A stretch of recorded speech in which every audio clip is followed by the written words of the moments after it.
My name's Roy. I'm the proprietor of this general store. Can everybody hear me okay? Now, could you speak up just a little bit? Just a little bit, okay. I'll try. Is that better? Okay. Now, if somewhere during the story I wane off a little bit, wave at me or something, and I'll try to pick up the volume. Okay. Today's Saturday. This past Thursday night, my wife had a meeting at our house for her Sunday school class. Now, since there's not enough time for me to really clean up between the time I close the store and the time that her party was starting for that Sunday school class, she told me to go across the street here to Claude's Barbershop and get myself a shave and splash on some bay rum, even if it costs a little extra, so that I'll look good and smell good when I get home. I tell her that I'm a married man. I don't need to look good or smell good. She tells me that if I intend to stay married, I should aspire to both.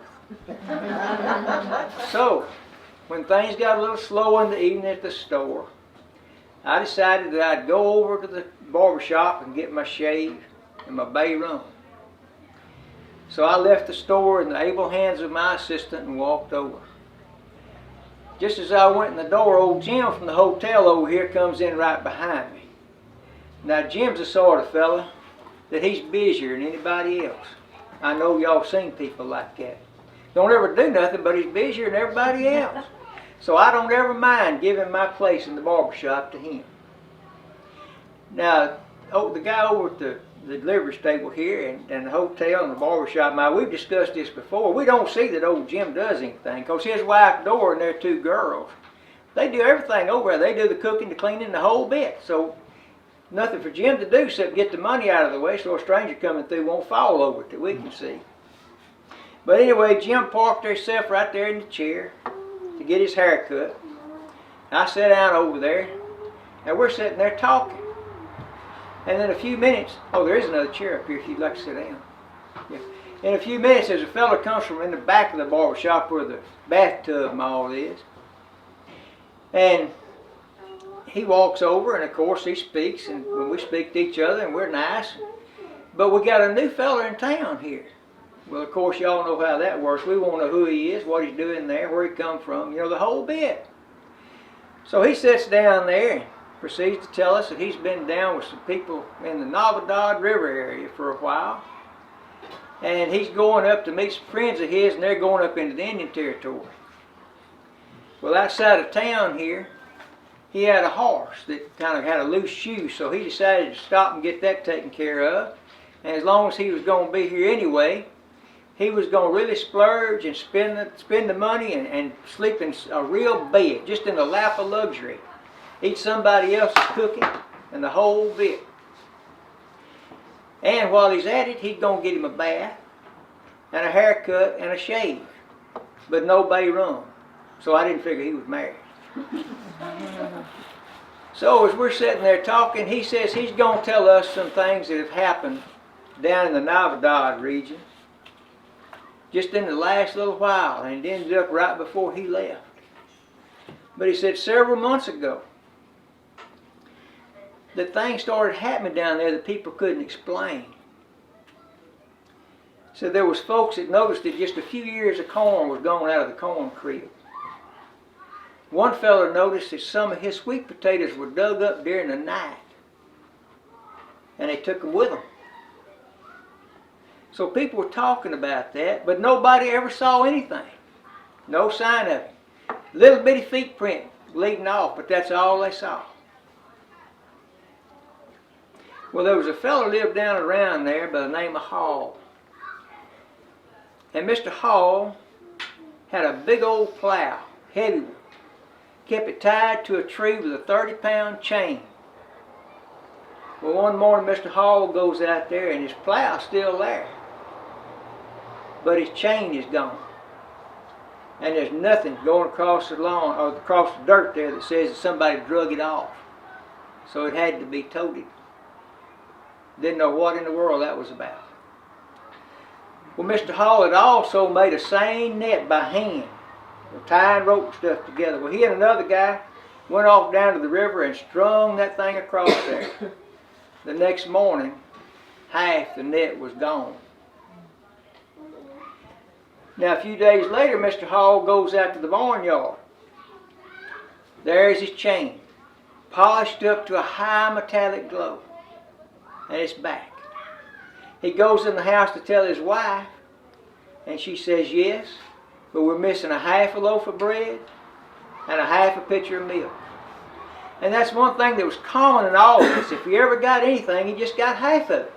So if there's a loaf of bread, he got half a loaf of bread. Pitcher of milk, half pitcher of milk. Sack of sausage, half a sack of sausage. Well, by now, Claude's just about finished with his haircut for Jim. Jim gets up and pays him. Goes and sits where I'm sitting, and I get in the chair.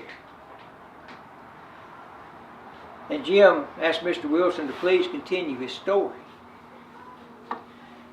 So he tells us that there was also a fellow named Sullivan down there. And Mr. Sullivan had some fine hogs.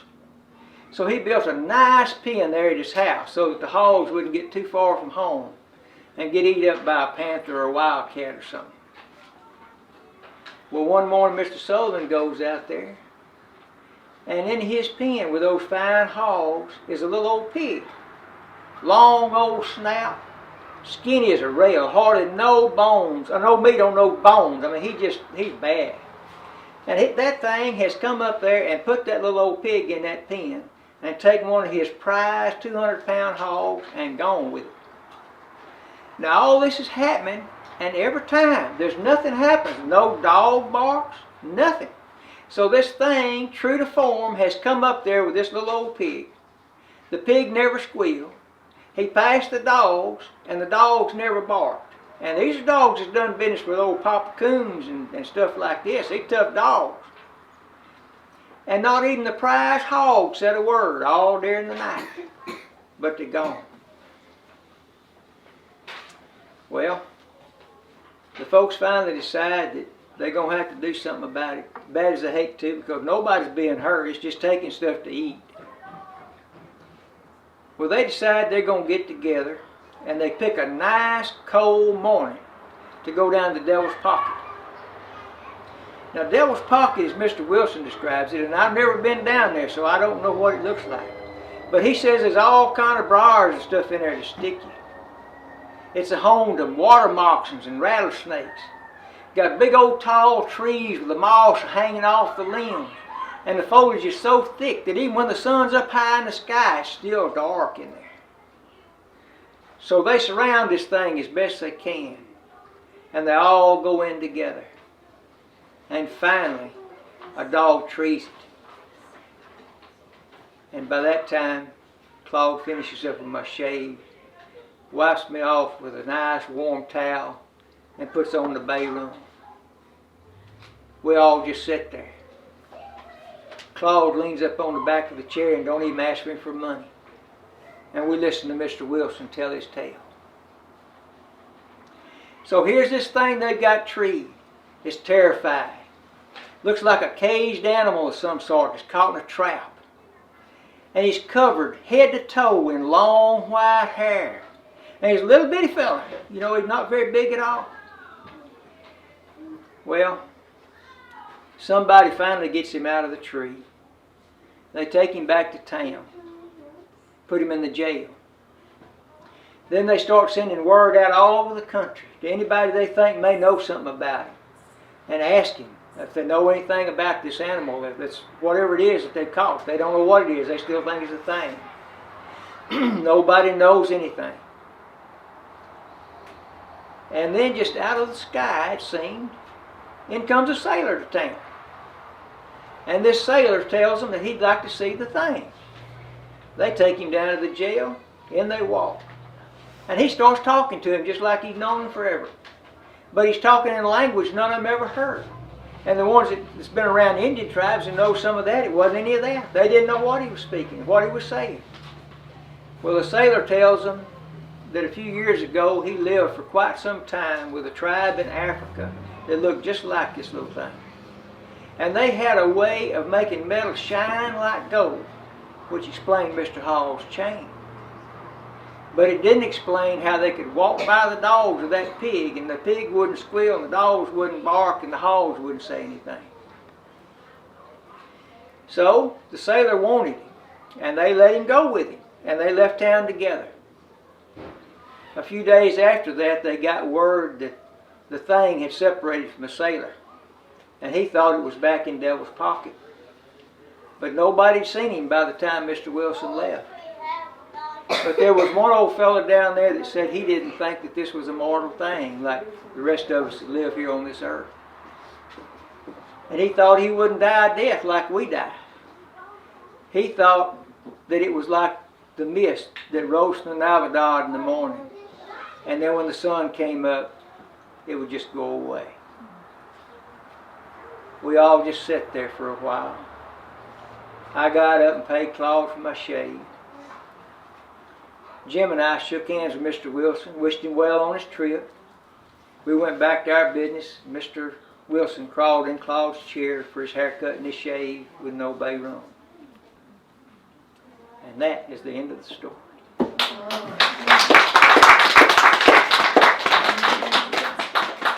Glad y'all came.